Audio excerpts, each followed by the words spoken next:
Hello，大家好，我是车厘子，大家最近过得怎么样呢？那今天这个视频想跟大家聊一聊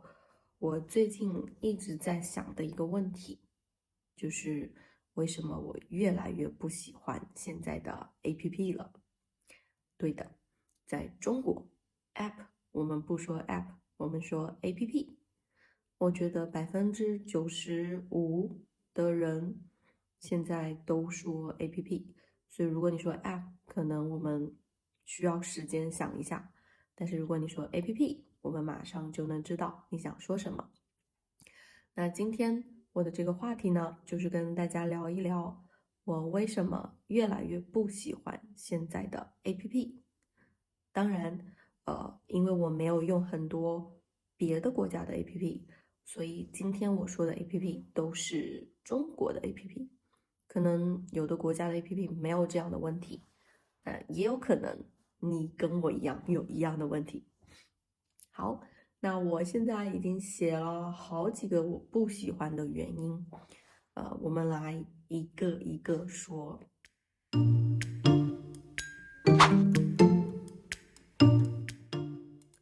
首先，我不喜欢现在的工作 APP。如果你在中国的公司工作，你会需要用到很多不一样的工作的 APP，比如说钉钉、飞书。其实现在我觉得微信也是一个工作的 APP，它已经不只是我们生活的 APP 了，它也是工作的 APP。那如果你用过这些 APP，你就会发现，在这些 APP 里面，群真的是太多了。群是什么意思呢？就是在一个聊天的 APP 里面，你如果开始了一个群，那在这个群里面可以有2个、3个、4个、5个人在这个群里一起聊天，那这就是一个群。那在工作的 APP 里面呢，你就会有很多不一样的群，你跟你的公司的全部的同事有一个群，然后可能跟你的部门的同事有一个群，然后再有可能是跟你的客户有一个群。那因为我是老师，所以我在工作的时候呢，我会用到很多群，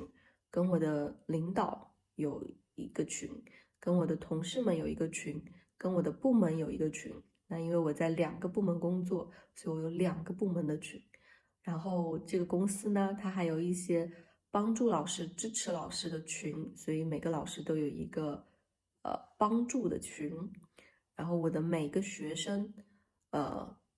我也要跟领导还有我的学生有一个自己的群，所以你会发现，在这些工作的 APP 里面，全都是群，有时候你都不记得你什么时候突然有了一个群。那群太多，它的结果就是无论什么时候你都会收到消息。然而，当你打开手机查看这些消息的时候，你会发现90%的消息跟我没有关系，只是同事跟同事，这个同事跟那个同事的一些消息。但是因为他在群里，所以我也会收到。所以群太多，你会发现无论什么时候，你的手机都有消息进来。而且在一些公司，它也有一些很严格的规定，就是你要看完这些消息，看完以后呢，你还要写你已经看了这个消息，它会有一个 button，会有一个按钮，然后如果你按了这个按钮，那就证明你已经看过这个消息了。那如果你没有按呢，那你的 KPI 就会被影响。对的，它也会影响你的 KPI。等到你想要升职或者涨工资的时候，这个东西也会影响我们的结果。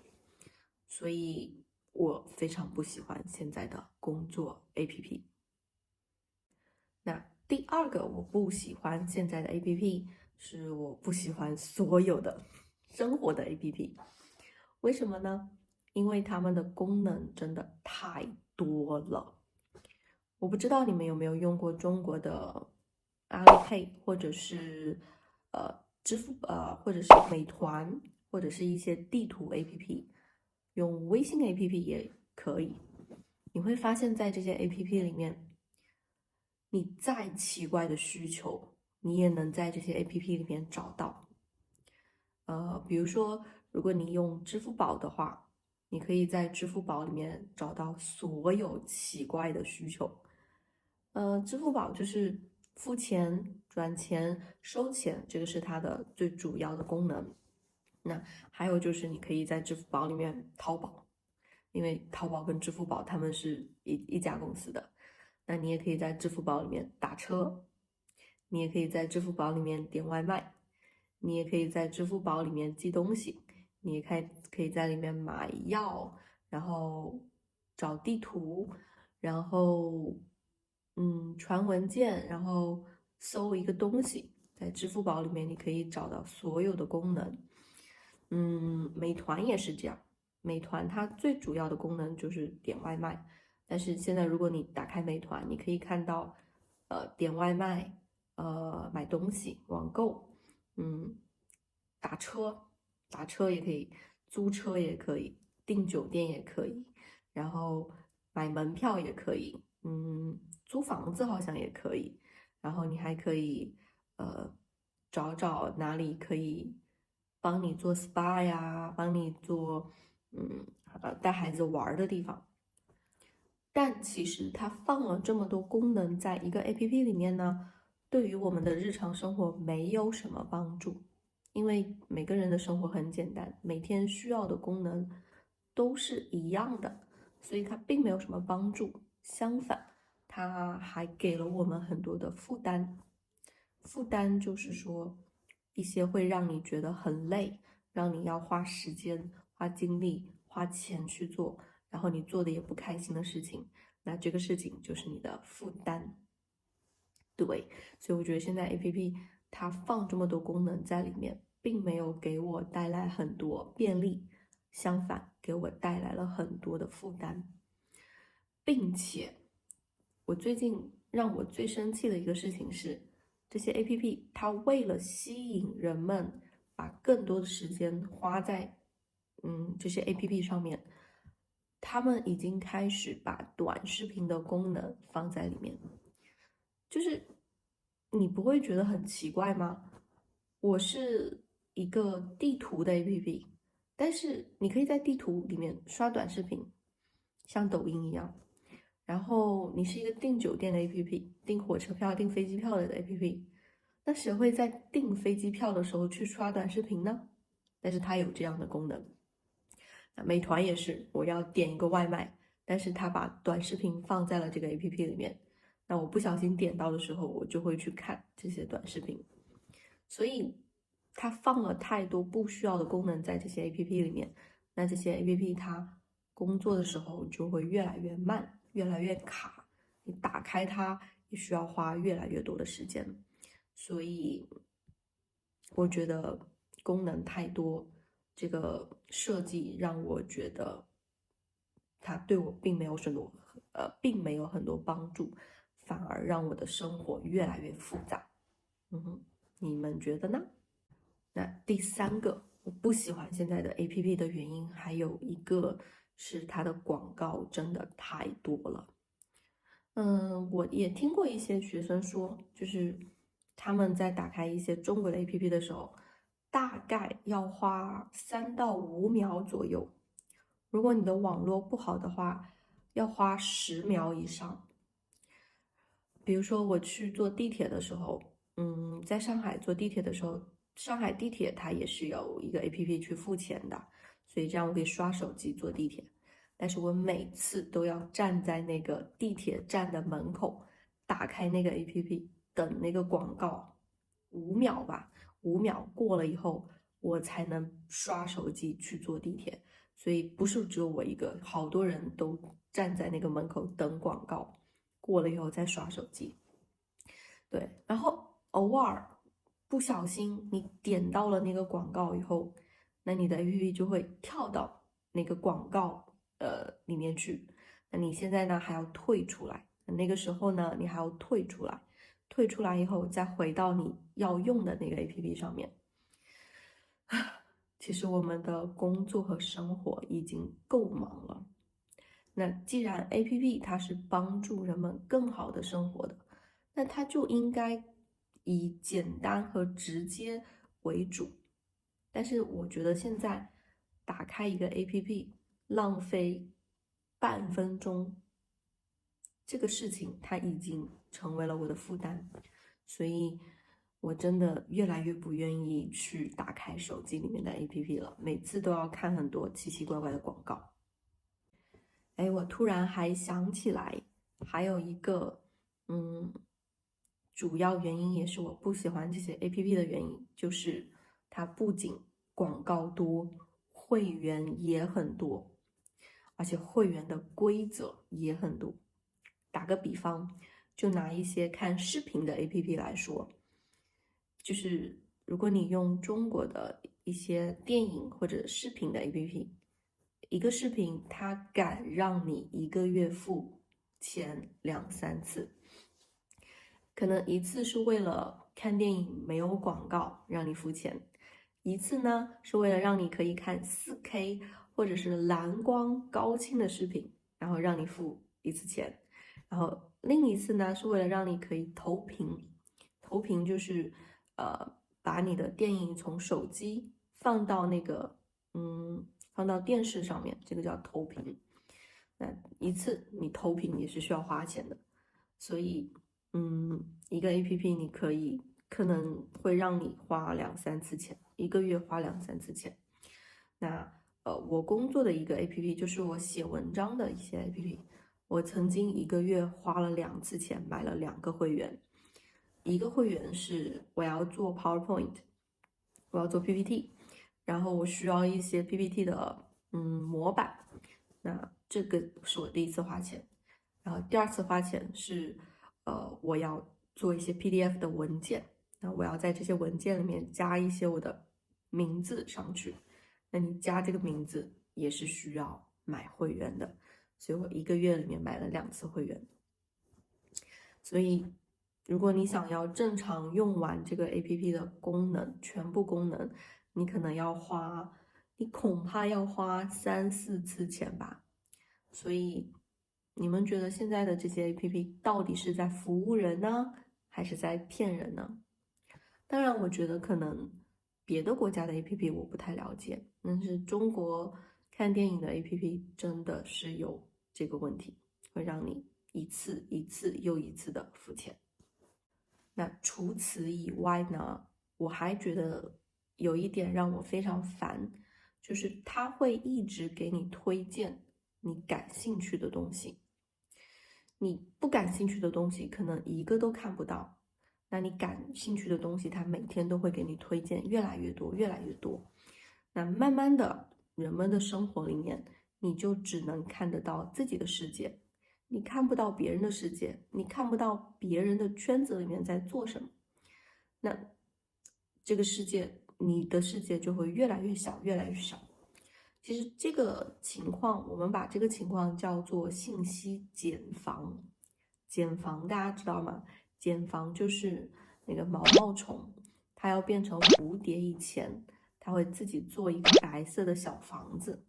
那个东西就是一个茧房。那现在我们说，这些 APP 也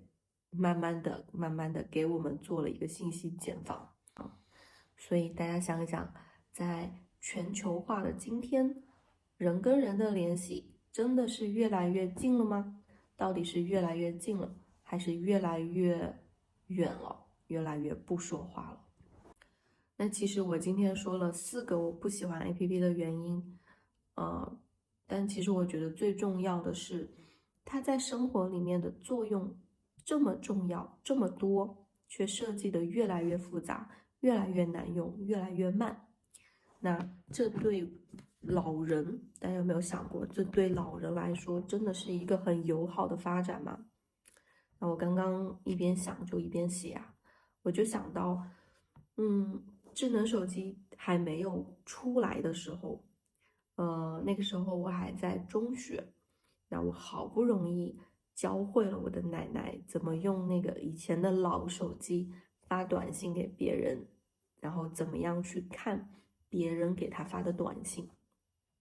那他学会以后呢，那2年他就非常开心，他就总是会用手机去给他的朋友或者给我发短信，然后每次收到短信他都非常开心，因为他觉得自己跟这个世界的联系越来越多，然后他发出去一个短信，他也觉得非常有成就感。但是在我上大学以后，智能手机就出来了。